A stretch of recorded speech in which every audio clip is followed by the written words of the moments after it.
주기도문은 마태복음 6장 9절부터 13절까지 이제 기록이 되어 있습니다. 그리고 비슷한 말씀이 누가복음 11장 1절부터 4절까지 이렇게 기록이 되어 있습니다.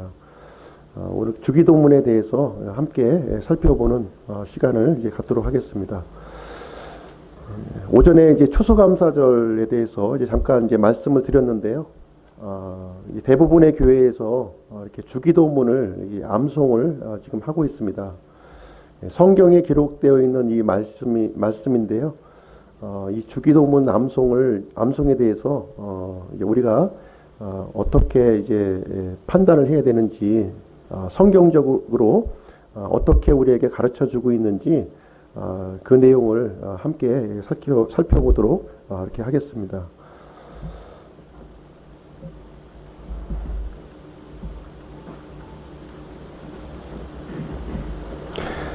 디모데후서 2장 15절 말씀에 보시면 너는 진리의 말씀을 바르게 나누어 네 자신을 하나님께 인정받은 자로 부끄러울 것이 없는 일꾼으로 나타내도록 연구하라, 이렇게 말씀하고 있습니다. 이 진리의 말씀을 바르게 나누어서 나눌 것을 우리에게 이제 말씀해 주고 있습니다. 이 성경 기록된 이 말씀은 모든 시대에 살고 있는 모든 사람에게 주신 말씀이에요. 그렇지만 이 말씀을 모든 시대에 적용할 수는 이제 없는 일입니다. 그리고 고린도전서 10장 32절 말씀에 보시면 유대인에게나 헬라인에게나 하나님의 교회나 거치는 자가 되지 말고 이렇게 기록하고 있습니다. 구약 시대에는 이스라엘과 유대인과 이제 이방인 두 그룹으로 이렇게 사람을 나누었습니다. 이 신약 시대에 와서는 세 그룹으로 이렇게 나누어지고 있는 모습을 우리는 살펴볼 수가 있는데요. 유대인과 그리스인, 그리고 이방인이죠. 이방인과 하나님의 교회, 이렇게 세 그룹으로 나누어지고 있다는 말씀을 우리는 볼 수가 있습니다. 하나님의 말씀이 유대인을 향한 이런 말씀이 있고요. 또 이방인을 향한 말씀이 있고, 또 하나님의 교회를 향한 말씀이 있습니다. 이것을 잘 나누어서 우리가 이해를 해야 할 필요가 있습니다.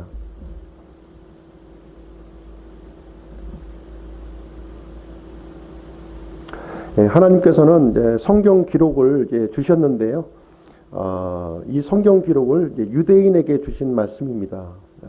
유대인을 향한 이 하나님의 이 계획을 이 성경 기록을 통해서 우리에게 이제 주시고 있습니다. 유대인을 향한 이 계획을 한번 보시면 처음에 이 아브라함이라고 하는 이 한 사람을 통해서 이제 하나님께서는 한 민족을 이렇게 세워 주실 것을 약속을 해 주셨습니다. 그래서 이 아브라함이라고 하는 이 한 사람을 통해서 굉장히 많은 인구로 이렇게 번성하게 되었고요. 모세라고 하는 이 사람을 통해서 이집트에 있었던 이스라엘 민족이 이제 탈출을 하는 내용을 성경에서 기록하고 있습니다. 마침내 이제 이스라엘 이 백성들은 이제 가나안 땅에 이렇게 들어가서 이렇게 거주를 하게 되었습니다.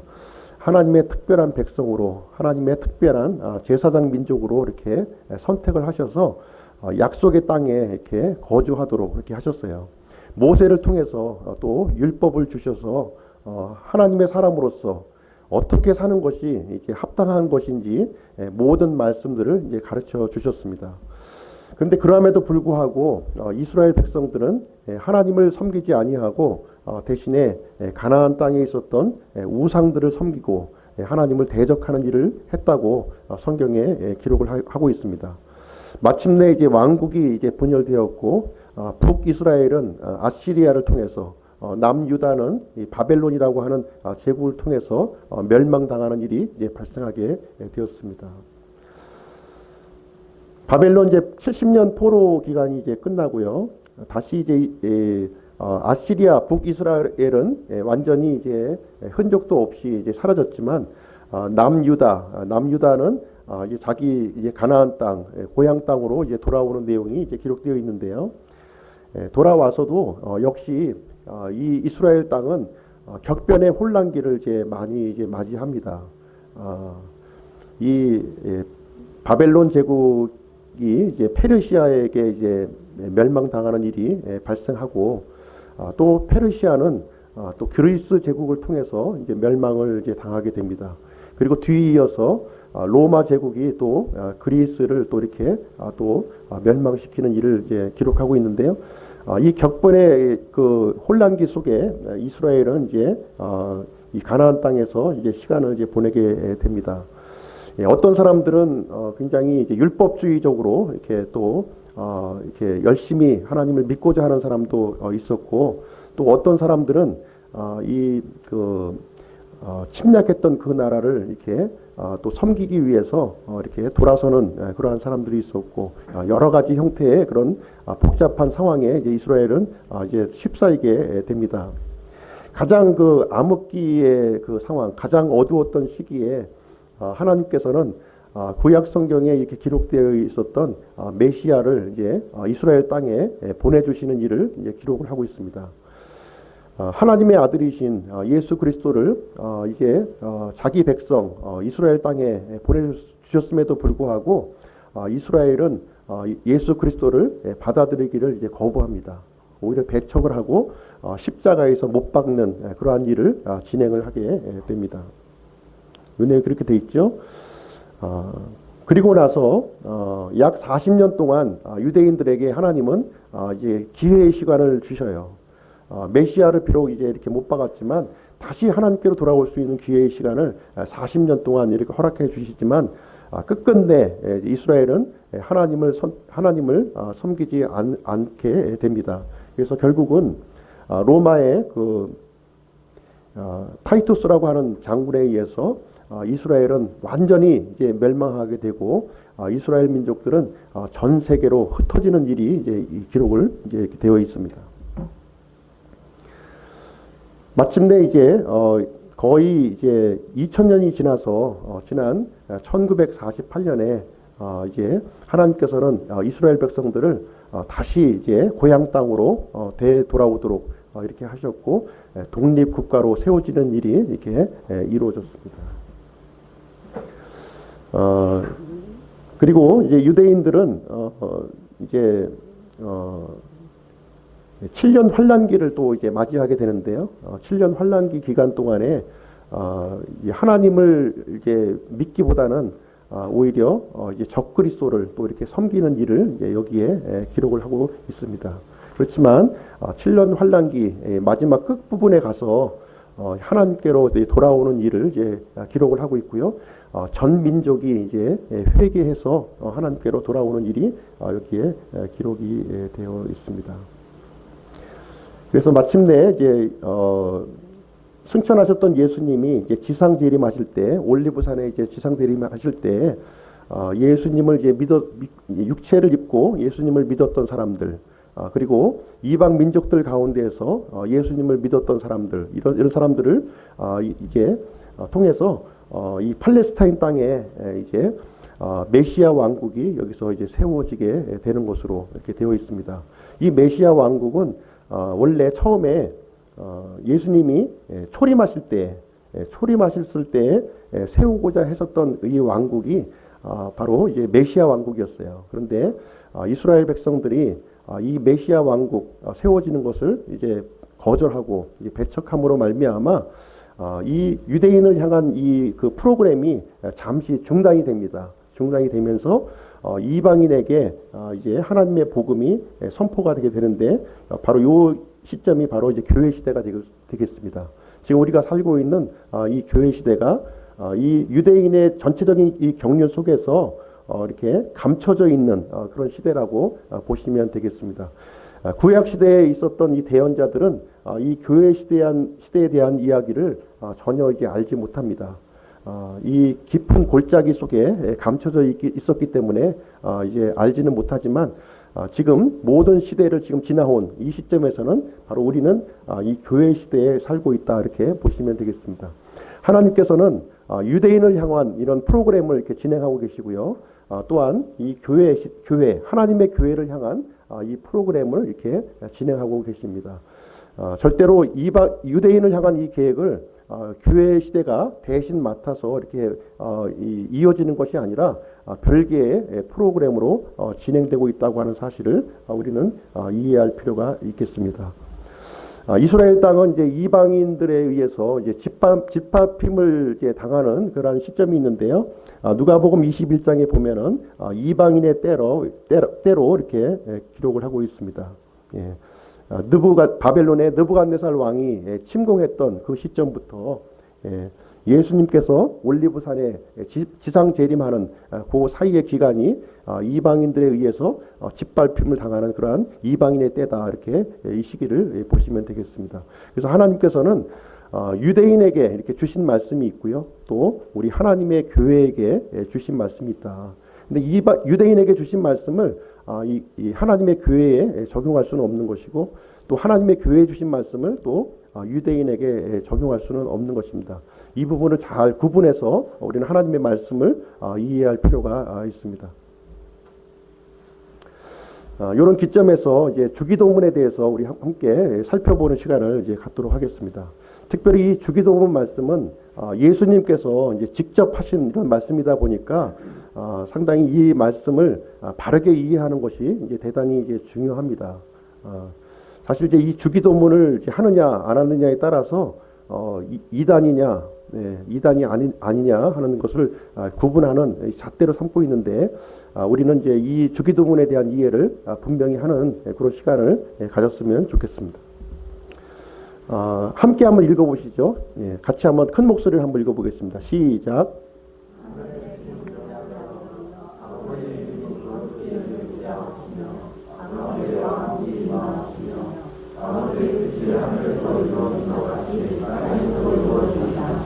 이날 우리에게 우리의 영을 받으시고 우리가 우리에게 빚진 자를 용서하는 것 같이 우리의 빚을 용서하며 우리를 도와서 시험을 들게 하옵시고 나라에서 우리를 거두시소서. 왕국과 분노와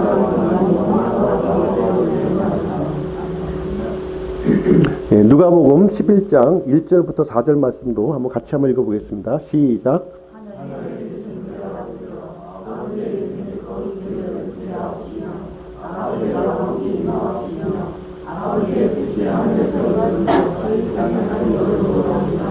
날마다 우리에게 우리의 영을 당하는 것이요 우리가 우리에게 빚진 모든 사람을 또한 용서하오니 우리의 죄를 용서하며 우리를 인도하사 시험에 들게 하지 않고 나라에서 우리를 건지옵소서. 주기도문의 이제 암송 예를 이렇게 살펴보시면 굉장히 다양한 용도로 지금 이제 사용이 되어지고 있는데요. 목사가 없는 경우 축도의 대용으로 이렇게 사용을 이제 하고 있습니다. 이제 우리 교회 같은 경우도 이제 목사님이 이제 안 계시기 때문에 이제 축도를 할 수가 없는 거죠. 축도를 하지 못하기 때문에 주기도문으로 이렇게 끝나게 됩니다. 기도의 성격의 예배를 마칠 때도 이제 주기도문으로 이렇게 끝납니다. 안수받지 못한 교역자가 주관하는 모임, 이런 경우도 주기도문으로 이제 끝나는 모습을 볼 수가 있습니다. 각 교회의 각 기관 회의, 또 가정 예배 때 이제 주기도문으로 마치게 되고요. 공 이외의 집회나 모임 시에는 이제 이 주기도문을 이렇게 암송해서 이제 끝마치는 경우를 이제 하고 있습니다. 매우 유용하고 이제 편리하게 이렇게 사용되고 있습니다. 다용도로 이렇게 사용되고 있는 주기도문입니다. 주기도문을 이제 암송했을 때 이제 유익한 부분이 있어요. 유익한 점이 이 주기도문은 예수님이 직접 가르쳐 주신 이 기도라는 거예요. 예수님께서 그러다 보니까 이제 권위 있는 기도문이에요. 권위 있는 기도문입니다. 우리가 원죄는 용서를 받았으나 자범죄는 용서를 받지 못했기 때문에 이 주기도문을 통해서 끊임없이 이 죄에 대한 용서를 우리는 이제 구할 수가 있다고 하는 사실입니다. 주기도문을 암송해서 또 어려움이 해결된 경우가 또 이제 많은 사례가 이제 또 발표가 되고 있습니다. 주기도문을 한 100번 이렇게 암송했더니 이 집안에 좀 좋은 일이 생겼고 이제 학교에 들어가는 일이 생겼다 이런 이제 간증 사례도 많이 이제 발표가 되고 있습니다.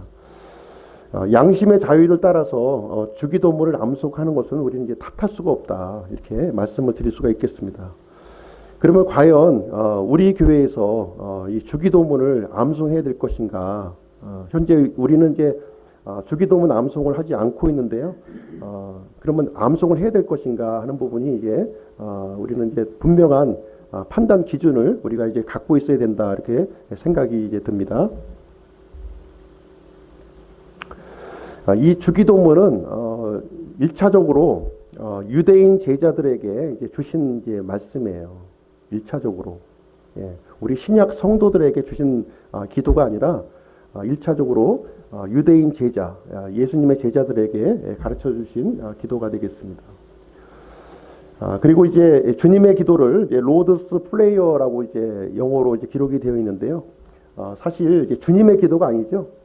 주님께서 제자들에게 가르쳐 주신 기도이기 때문에 제자들의 기도라고 이제 말하는 것이 이제 합당합니다.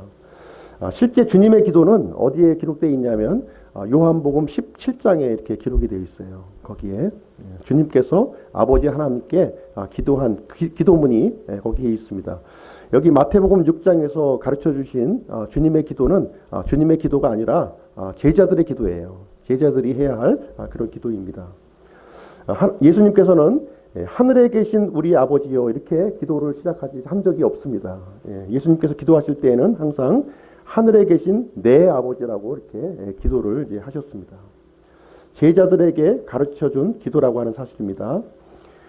신약 성도에게 주신 이제 말씀이 아닌데요. 왜 그러냐면 이 주기도문의 이 내용을 이제 보시면 교회 시대와 이제 맞지 않는 내용이 있다는 거예요. 교회 시대와 맞지 않는 내용이 있다. 예를 들면은 죄들의 용서를 위한 기도가 이제 여기에 있다는 겁니까? 여기에 있다는 것입니다. 우리가 죄를 어떻게 용서받죠? 예수님의 피로 우리가 구원을 받는 것입니다. 다른 사람의 죄를 우리가 용서를 해주면 그 대가로 우리를 용서해 주시는 것이 아니라 오직 예수 그리스도의 피로 우리는 죄 용서함을 우리가 받는 것입니다. 그리고 왕국에 대한 내용이 여기에 있어요. 이 왕국, 왕국이 뭐냐? 이 왕국은 신구약 성경을 관통하는 그런 중요한 주제입니다. 특별히 이 왕국은 예수님께서 이제 처음 이제 오셨을 때 회개하라 하늘의 왕국이 이제 가까이 왔다 이렇게 말씀을 해주셨습니다. 이 하늘의 왕국이 어떤 왕국이냐 하는 것을 우리는 잘 이해할 필요가 있습니다. 이 하늘의 왕국은 바로 이제 메시아 왕국을 얘기하고 있는 거예요. 구약 성경에 기록되어 있는 메시아가 통치하는 이 왕국, 이 왕국에 대해서 이제 얘기를 해주고 있는 것이기 때문에 이 교회 시대에 살고 있는 우리하고는 조금 맞지 않는 그런 내용들이 여기에 포함되어 있구나 하는 사실을 이 말씀을 통해서 알 수가 있는 것입니다. 예수님께서 이 주기도문을 우리에게 알려주신 이유는 그 동기와 이제 그 목적을 우리가 알 필요가 있는데요. 샘플 기도를 우리에게 주신 거예요. 이 기도 자체를 문구 하나 틀리지 않고 그대로 암송하라고 우리에게 주신 것이 아니라 이 기도를 통해서 어떤 내용을 우리가 기도해야 될 것인가 그 샘플 기도문으로서 우리에게 이제 주셨다고 하는 사실입니다. 이 주기도문은 정형화된 기도문이 이제 아니라는 거예요. 그리고 이제 마태복음 6장 5절 말씀에 보시면 그 주기도문을 주신 그 이제 동기에 대해서 우리에게 기록하고 있는데요. 마태복음 6장 5절 말씀 한번 읽어보시도록 하겠습니다.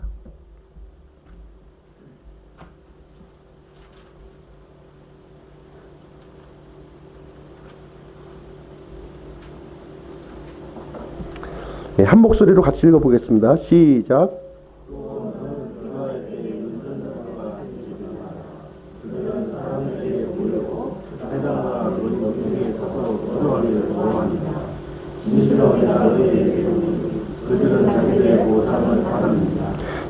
예수님께서 이제 기도에 대해서 가르쳐 주시기 전에 위선자들과 같이 이제 되지 말 것을 우리에게 말씀을 해주셨습니다. 바리새인들은 위선자와 같이 다른 사람에게 보이기 위한 기도를 이렇게 했다고 이제 우리에게 얘기를 해주고 있습니다. 그 다음에 7절 말씀해 보시면 헛된 반복의 말을 사용하지 말라 이렇게 말씀을 해주셨어요. 6장 7절 말씀 다 같이 한번 읽어보겠습니다. 시작.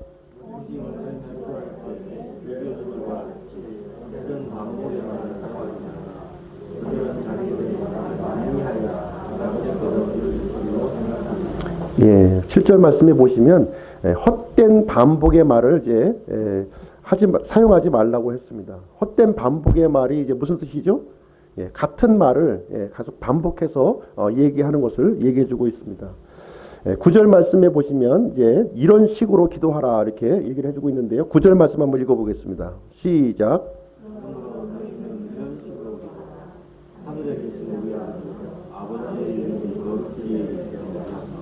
예, 예수님은 9절 말씀에서 너희는 이제 이런 식으로 이제 기도하라 이렇게 말씀을 해주셨습니다. 이것을 기도하라고 한 게 아니라 이런 식으로 이제 기도하라고 우리에게 알려주신 거예요. 그래서 개역 성경에 보시면 이렇게 기도하라 이렇게 되어 있고요. 우리 흠정역 성경에는 이런 식으로 after this manner 이런 방식으로 기도해야 될 것을 우리에게 알려주시면서 이 주기도문의 이해를 우리에게 기도의 가르침을 우리에게 주신 것입니다. 그래서 주기도문은 기도의 원칙 이 모델을 알려주시기 위해서 주기도문을 주신 것이지 이 주기도문 자체를 그때 토시 하나 틀리지 아니하고 그대로 반복해서 얘기하라고 우리에게 주신 것이 아니다 하는 것을 우리는 이 말씀을 통해서 알 수가 있습니다. 주기도문이 지금 이제 굉장히 오용되고 있는 상황이 되겠는데요. 주기도문 자체에 어떤 효능이 없다고 하는 사실이에요. 주기도문을 아무리 우리 이렇게 반복해서 이렇게 하더라도 그 자체에 어떤 효능이 없다. 예수님께서 가르쳐 주신 권위 있는 기도문이기 때문에 반복해서 했을 때 효능이 없다고 하는 사실입니다. 그리고 헛된 반복은 이교도의 특징인 거예요.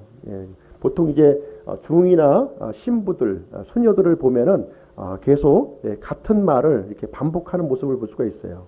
수녀들 같은 경우에는 이제 마리아송이라고 해서 계속 같은 기도문을 이렇게 반복해서 이렇게 하고 있습니다. 중들도 마찬가지죠.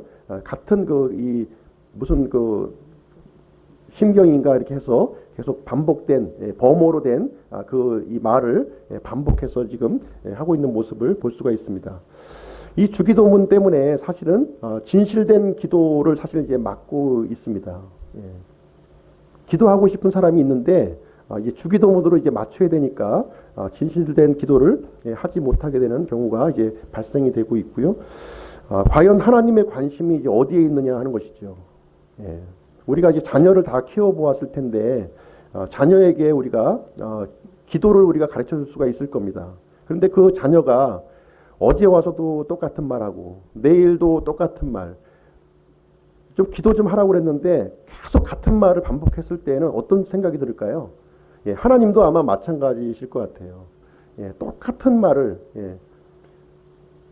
그것도 뭐 한 달, 두 달이 아니라 10년, 20년을 계속 반복해서 동일한 말만 하나님 앞에 이것을 기도를 한다면 하나님은 이제 어떻게 생각을 하실 것인가, 하나님의 관심이 어디에 있을 것인가 하는 것을 우리는 생각을 해볼 필요가 있습니다.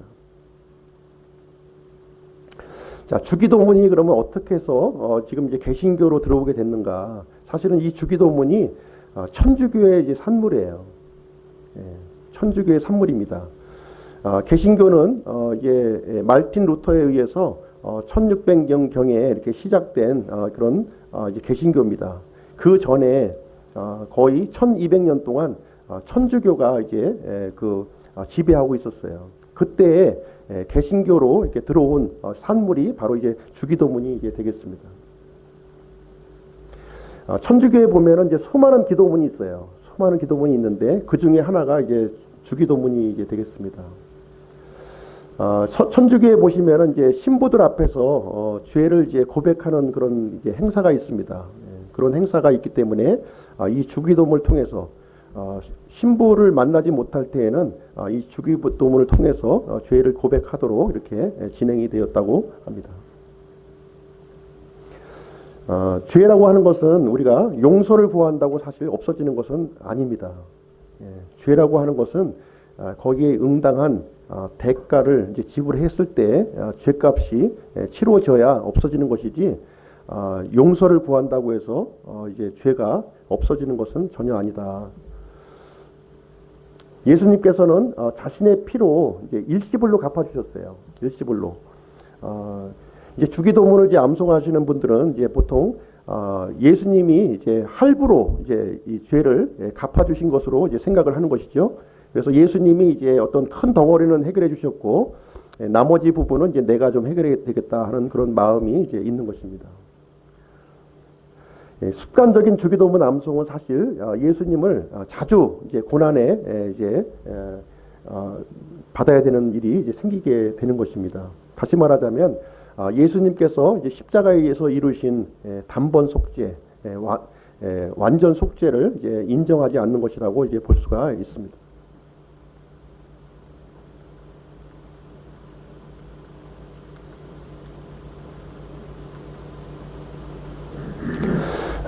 중요한 건 이제 한번 살펴볼 텐데요. 주기도문에는 이제 교리적인 문제가 있다고 하는 사실입니다. 교리적인 문제. 12절 말씀해 보시면 우리가 우리에게 빚진 자들을 용서하는 것 같이 우리의 빚을 용서하옵시며 이렇게 기록이 되어 있습니다. 성경에 보시면 이 빚과 이 죄는 동의어로 이렇게 사용되고 있다 하는 사실을 우리는 알 수가 있습니다. 자, 죄를 용서받는 길이 바로 빚진 자들을 용서해주면 이제 죄를 용서를 받을 수 있다 이렇게 얘기를 해주고 있는데요. 이것은 이제 율법의 가르침입니다. 구약 성경에 기록되어 있는 율법의 가르침을 이제 얘기해주고 있는 거예요. 구약 시대에 살고 있었던 이스라엘 백성들은 죄를 지을 때마다 이제 희생 헌물을 이렇게 갖다 드렸어요. 죄를 지을 때마다 반복해서. 죄를 지으면 또 한 번 가서 이제 희생 헌물을 드리고 이런 것처럼 이제 다른 사람의 죄를 이제 용서를 해주라 하는 내용이 이제 여기에 있는 것입니다. 그러나 구약 시대에 이렇게 그 짐승의 희생 헌물을 이제 드린 것은 그것을 통해서 이제 죄를 없어진다 하는 것을 우리에게 가르쳐 주는 것이 아니라 완전한 죄의 탕감을 위해서 이제 기도하라는 내용이에요. 이런 식으로 이제 죄가 없어지지 않기 때문에 완전한 죄의 탕감, 메시아가 이루실 그 일을 기다리라고 지금 이제 가르쳐 주시는 말씀이 되겠습니다. 아직 이제 예수님이 십자가에서 이제 죽으시기 이제 전이시잖아요.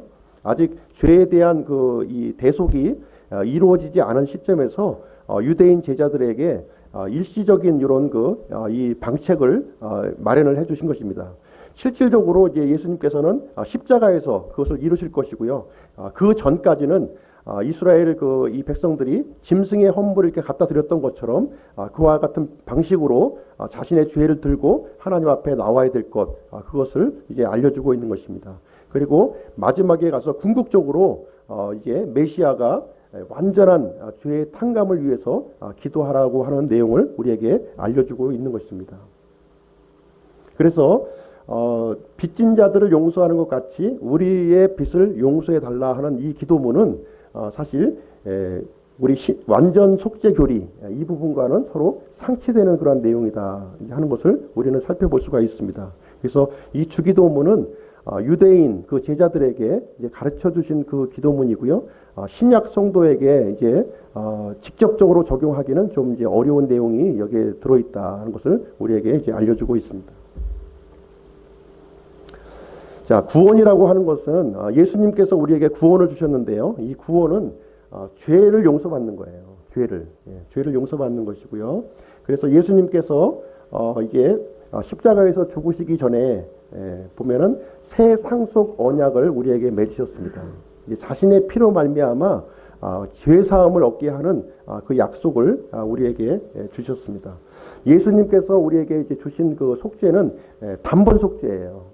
이렇게 할부로 갚아주는 속죄가 아니라 일시불로 완전히 이렇게 갚아주시는 그런 속죄였습니다. 그래서 예수님이 십자가에서 이렇게 죽으실 때 이제 다 이루었다 하시면서 이제 돌아가셨습니다.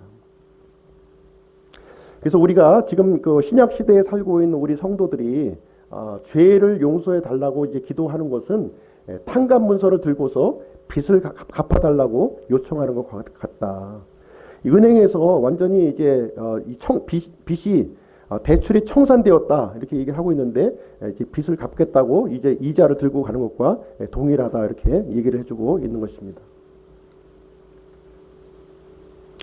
그러면 이제 우리 구원받은 이후에 그 죄 문제는 어떻게 처리하느냐? 우리가 구원받고 나서도 우리가 이제 죄를 지을 수가 있거든요. 구원받은 이후에 죄 문제는 어떻게 할 것이냐? 구약 시대에 보시면 제사장을 임명할 때 전신을 씻었어요. 그리고 이 제사장이 성막에 들어가서 이제 하나님을 섬길 때에는 성막 앞에 있는 물두멍에서 손과 발을 이렇게 씻었습니다. 한번 전신을 이렇게 씻김을 받고 제사장으로 이제 임명을 받았으면 그 다음에는 또 전신을 또 이제 씻을 필요가 없다는 거예요. 그때는 그 다음부터는 이제 손과 발을 이제 씻으면 되는 것입니다. 우리 신약 시대에 와서는 예수님의 피 우리가 구원을 받았습니다. 구원을 받고 하나님의 자녀라고 하는 의로운 신분이 이제 되었습니다. 그럼에도 불구하고 이제 우리는 죄를 이제 짓게 되는 거죠. 생활 중에. 그렇게 했을 때는 어떻게 하느냐? 기록된 말씀을 순종하거나 이 자백 기도를 통해서 죄를 우리가 이제 용서를 받도록 이렇게 해 주셨습니다. 기독교는 이제 비는 종교가 아니에요. 비는 종교가 아닙니다. 하나님께서 예수님의 피로 말미암아 우리를 새 사람으로 이제 만들어 주셨기 때문에 새 사람으로서 우리가 살아가는 거예요. 더 이상 죄에 이제 얽매일 필요가 이제 없다는 것이죠. 잘못했다면 돌이켜서 이제 하나님을 이제 제대로 올바르게 이제 섬기면 이제 되는 것입니다.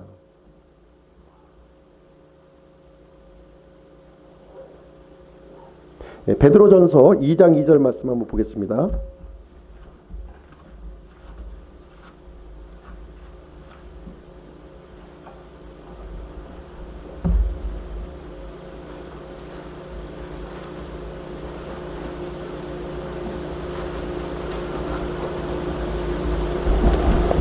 다 같이 한번 읽어보겠습니다. 시작.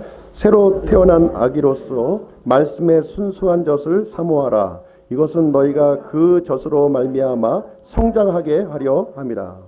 베드로전서 2장 2절 말씀에 보면 새로 태어난 아기로서 예수님의 이 보배로운 피로 말미암아 새로 태어난 새로운 사람이 이제 되었으니까 새로 태어난 아기들로서 말씀의 순수한 젖을 이제 사모하라 이렇게 말하고 있습니다. 이것은 너희가 그 젖으로 말미암아 성장하게 하려 합니다. 개역 성경은 어떻게 되어 있습니까?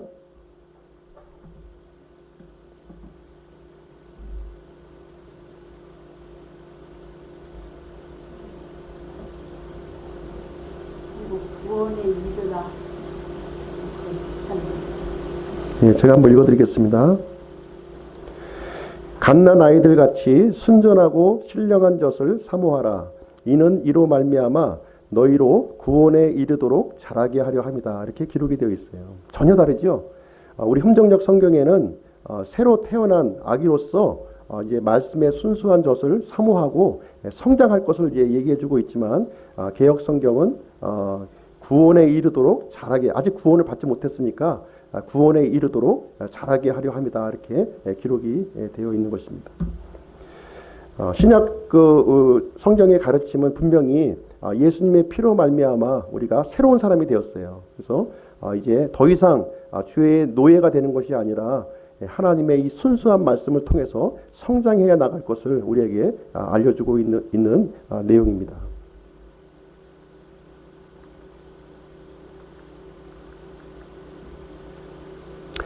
13절 말씀도 이제 우리 신약 성도하고 좀 이제 상치되는 내용을 여기서 이제 알려주고 있는데요.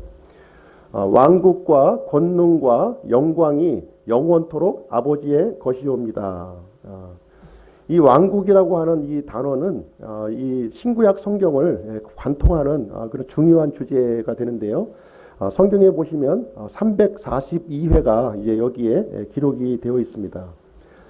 하나님의 왕국, 그 다음에 하늘의 왕국, 그 다음에 하늘 왕국 이렇게 이제 구분이 되어 있는데 하나님의 왕국은 이제 영적인 왕국이에요.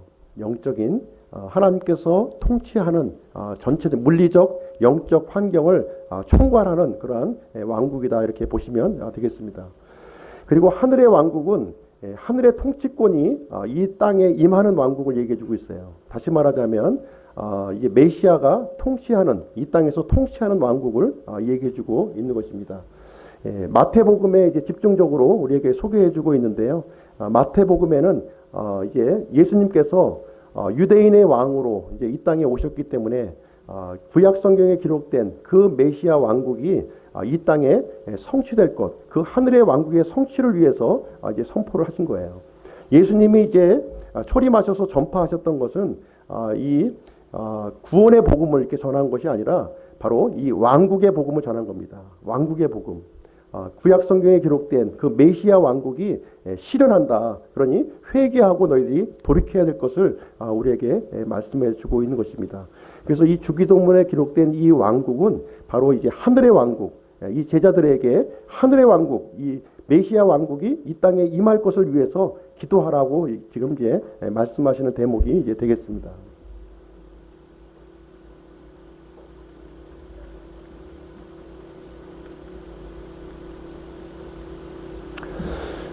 이 구약 성경에 기록된 이제 메시아 왕국은 어떤 왕국이냐?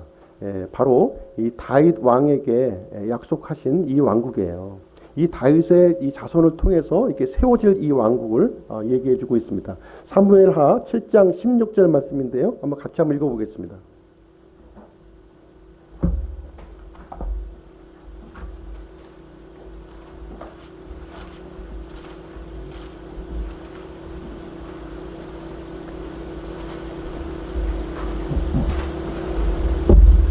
구약 성경 404쪽입니다.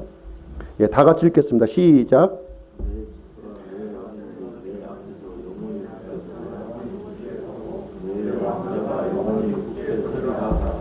그래서 다윗의 왕자, 다윗의 왕국이 이 국권이 서야 될 것, 이것을 얘기해주고 있습니다. 다니엘서 2장 44절 말씀 한번 보겠습니다.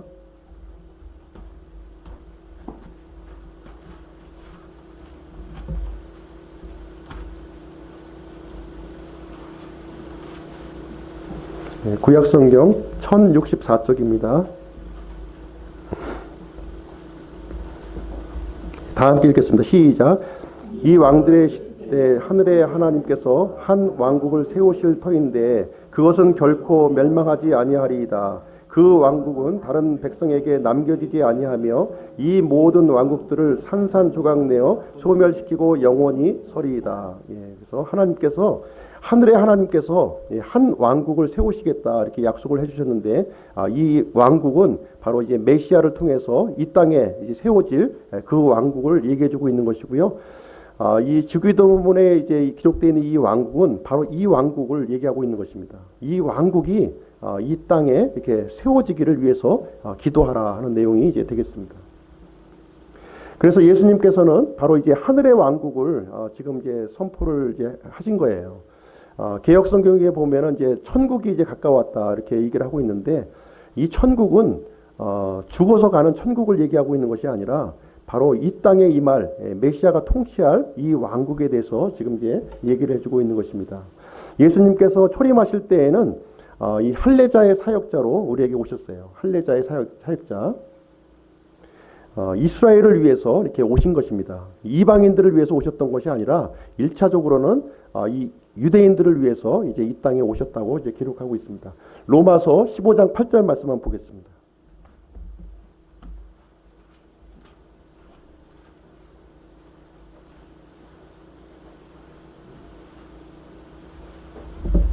신약성경 243쪽입니다.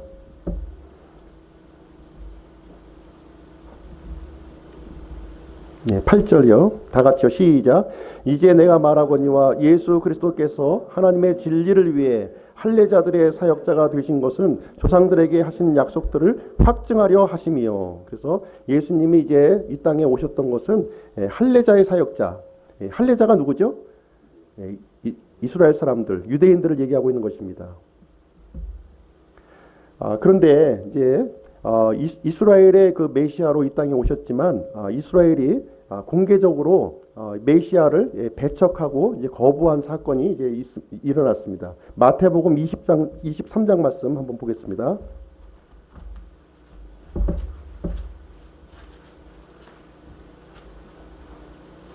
37절에서 39절.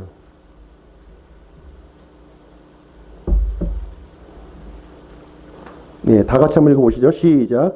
오 예루살렘아 예루살렘아 대언자들을 죽이고 내게 보낸 자들을 돌로 치는 자여 암탉이 자기 병아리들을 자기 날개 아래 모음같이 내가 얼마나 자주 내 자녀들을 함께 모으려 하였더냐. 그러나 너희가 원치 아니하였도다. 보라 너희 집이 버림받아 너희에게 황폐하게 되었느니라. 내가 너희에게 이르노니 너희가 말하기를 찬송하리로다. 주의 이름으로 오시는 이여 할 때까지 이제부터 너희가 나를 보지 못하리라 하시니라. 이스라엘 백성들에게 하나님께서는 많은 대언자들을 이렇게 보내주셨어요. 많은 대언자들을 통해서 하나님께로 돌이킬 것을 이렇게 간곡하게 암탉이 자기 병아리를 모험과 같이 대언자들을 보내주셨습니다. 마침내 이제 하나님의 아들 예수 그리스도를 이 땅에 보내주셔서 이제 이 백성들을 이제 모으려고 했지만 끝까지 이 백성들은 메시아를 이제 거부했던 일이 여기에 기록이 되어 있습니다. 그래서 이제 이방인을 향한 유대인들을 향한 그 프로그램을 잠시 중단하고 이제 이 교회를 향한 그런 프로그램을 가동시키는 모습을 이제 볼 수가 있는데요. 로마서 11장 말씀 한번 보겠습니다. 로마서 11장.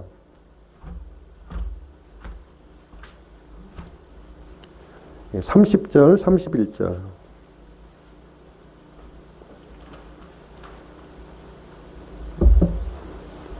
예, 같이 읽겠습니다. 시작.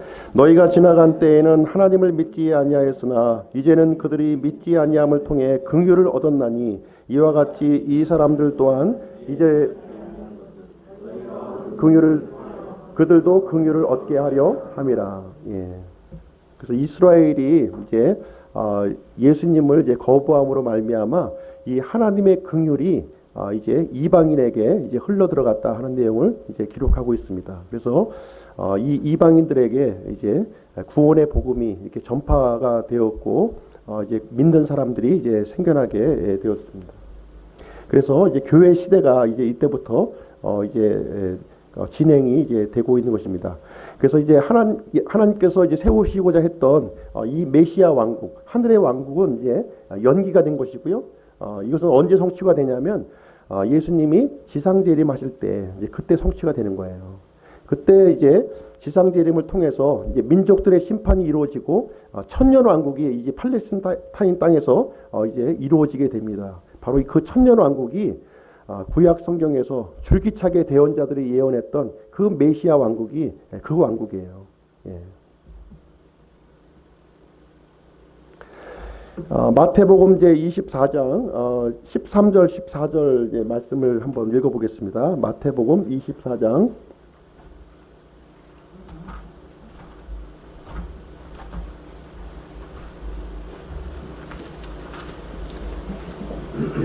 13절, 14절. 네, 다 같이 한번 읽어보겠습니다. 끝까지 견디는 자, 곧 그는 구원을 받으리라. 왕국의 이 복음이 모든 민족들에게 증언되기 위해 온 세상에 선포되려니 그제야 끝이 오리라. 이 24장 말씀은 이제 7년 환란기 때에 이제 일어날 일을 여기에서 이제 기록을 하고 있는 것입니다. 교회 시대에 기록한 내용이 아니에요. 교회 시대. 이것을 교회 시대에 이제 적용을 하게 되면 이제 환란 통과 교리가 이제 성립이 되게 됩니다. 예. 끝까지 여기서 끝까지 견디는 자는 이제 구원을 받는다. 그래서 끝까지 우리가 견뎌야 이제 구원을 받는다 이렇게 얘기를 하고 있습니다. 그래서 모든 민족들에게 복음을 전하자. 예. 그래서 모든 민족에게 복음이 전해야만 그제서야 이제 예수님이 오신다 이렇게 이제 우리는 이제 배워왔습니다. 이 세상이 끝나는 때가 이제 언제냐 하는 것이죠. 세상이 끝나는 때. 예. 세상이 끝나는 때, 이 세상이 끝나는 때는 바로 이제 예수님이 지상재림하는 때예요. 천년 왕국이 이제 열리기 바로 직전의 상황이다 이렇게 보시면 이제 되겠습니다. 그때까지 이제 견디는 자는 이제 구원을 받는 겁니다. 어떻게 견디냐면 육체를 입고 견디는 겁니다. 육체를 입고 여기서 이제 구원받는다고 하는 것은 혼이 구원받는 것을 얘기하는 것이 아니라요. 바로 이제 육체의 구원을 얘기하고 있는 거예요. 육체의 구원. 끝까지 죽지 않고 살아남아 있는 사람들은 그 살아남아 있는 사람들은 이제 천년 왕국에 예수님과 함께 이제 들어간다 하는 내용을 우리에게 이제 알려주고 있는 것입니다. 그래서 이 7년 환란기 때에는 예수님께서 이제 처음 오셨을 때 그 전해하셨던 이 왕국의 복음이 다시 한번 전해지게 되는 거예요. 천년 왕국이 이제 곧 임박했다고 하는 사실이 이제 거기서 전해지게 됩니다. 그래서 그 7년 환란기를 끝까지 견디는 사람들은 육체를 입고 천년 왕국에 들어가는 일이 생겨난다 하는 얘기를 우리에게 알려주고 있는 것입니다. 이 말씀을 이제 우리 교회 시대에 적용하면 대단히 혼란이 생기는 거예요. 그렇게 되면 우리는 이제 환란을 통과한다 이런 생각을 이제 갖게 하게 되는 것입니다. 교회는 이제 환란을 통과하지 않아요. 환란을 통과하기 전에 이제 예수님께서 공중 재림하실 때 우리는 공중에 들림을 받게 됩니다. 하늘에서 7년간 이제 어린 양의 혼인잔치에 참석을 하게 되고 이 지상에서는 창세 이전에 경험하지 못했던 엄청난 그 환란이 이 땅에 이제 퍼부어지게 됩니다. 유대인들에게 이제 집중적으로 퍼부어지게 되는 것이고요. 그 영향이 온 세상의 거주민들에게 확산되어서 영향을 받게 되는 일을 기록하고 있습니다. 그때의 일을 기록하고 있는 거예요. 그때에 끝까지 견디는 사람들이 이제 구원을 받는다. 이 얘기를 이제 해주고 있는 것입니다. 그래서 7년 환란기 때에 왕국의 복음이 전 세계에 이제 전파되고 주님께서 지상 강림하셔서 이제 1000년 동안 철창 권세로 이제 다스리는 일이 이 땅에서 이제 이루어진다 하는 내용을 우리에게 알려주고 있는 것입니다.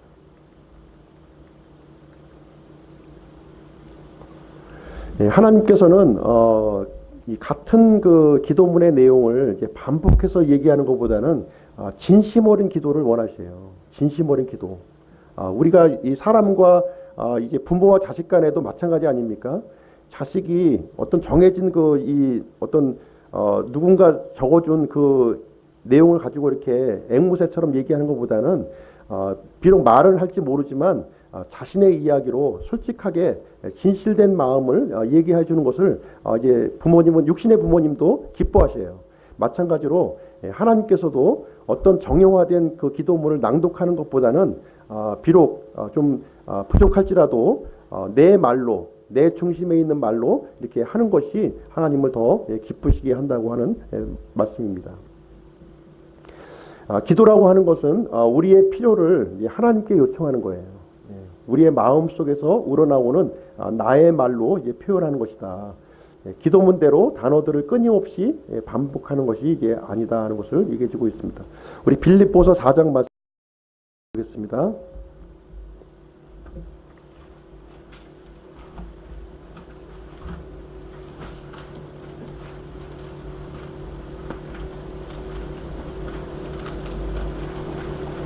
빌립보서 4장 6절 7절 말씀입니다. 다 같이 시작. 아무것도 염려하지 말고 오직 모든 일에서 기도와 간구로 너희가 요청할 것들을 감사와 더불어 하나님께 알리라. 그리하면 모든 이해를 뛰어넘는 하나님의 평강이 그리스도 예수님을 통해 너희 마음과 생각을 지키시리라. 그래서 하나님께서 이제 신약 성도들에게 가르치는 바는 무엇이냐면 이런 정형화된 이 기도문을 이렇게 낭독하는 것보다는 나 자신의 이 필요를 위해서 이 하나님 앞에 이렇게 기도와 간구를 통해서 요청할 것을 우리에게 이제 알려주고 있습니다. 시편 50편 말씀 한번 보겠습니다.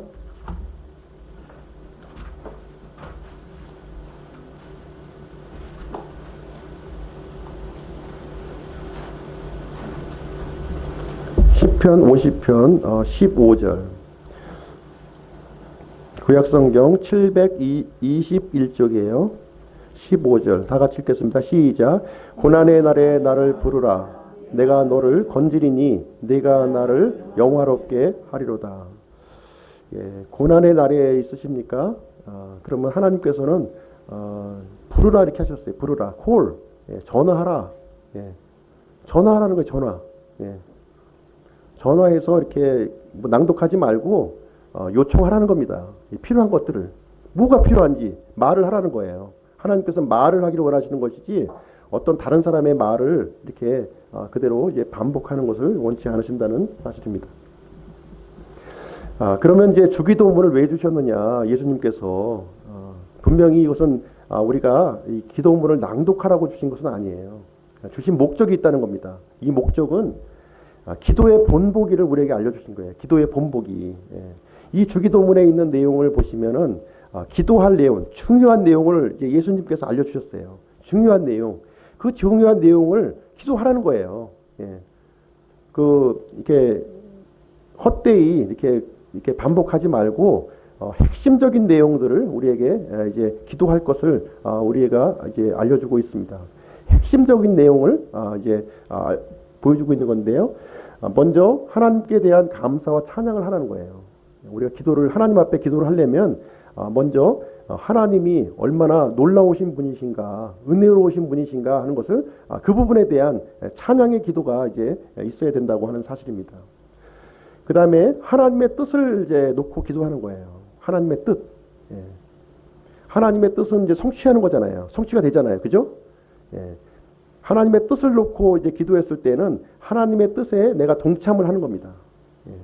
그 뜻에 동참하는 거예요. 그리고 그 다음에 이제 우리의 필요를 이제 기도하라는 겁니다. 우리가 필요한 게 있으면 병 들었으면 이렇게 고쳐달라고 기도하고 어려우면 이렇게 필요를 공급해달라고 이제 그런 기도를 이제 여기 하는 겁니다. 그리고 이제 죄의 자백을 하라는 겁니다. 죄의 자백. 죄의 용서는 더 이상 필요가 없지만 우리가 살아가면서 우리가 잘못한 것들, 하나님 앞에 합당치 않게 했던 것들은 이렇게 자백을 하면 또 용서해 주신다고 하셨으니까 자백 기도를 하는 겁니다. 그리고 시험과 악에서 이제 승리할 것을 이제 이렇게 기도하라는 겁니다.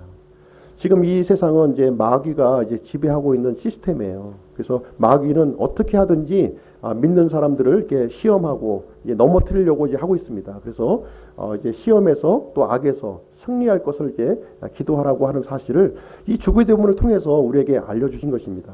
그러나 직접적인 뜻, 1차적인 뜻은 유대인 제자들에게 주신 말씀이고, 그 왕국을 위해서 또 이 완전한 죄의 그 탕감을 위해서 이렇게 기도해야 될 것, 그것 예수님께서 앞으로 이제 십자가에서 달리실 날이 이제 다가오는데 그 일을 위해서 기도할 것을 지금 이제 제자들에게 알려주신 것입니다.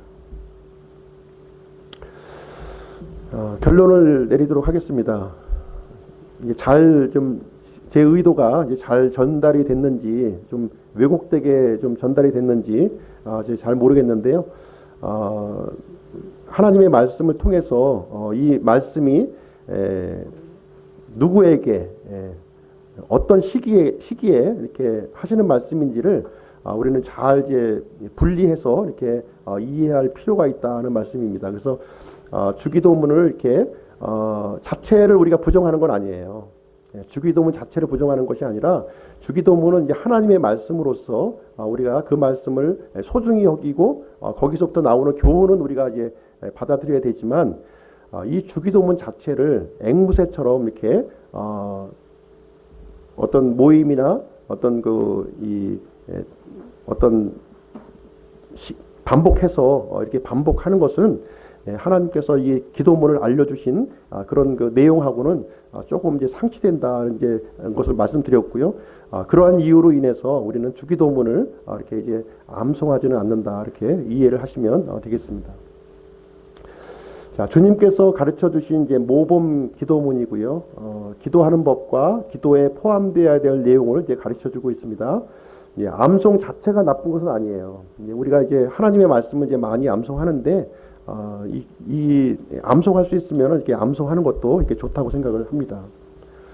기도는 특정한 형태의 말이 아니라 하나님과 소통하는 것이며 우리 마음 속에서 진심으로 흘러나오는 이제 말입니다. 그래서 주님의 마음을 이해하고 적용하는 것이 이제 필요하다.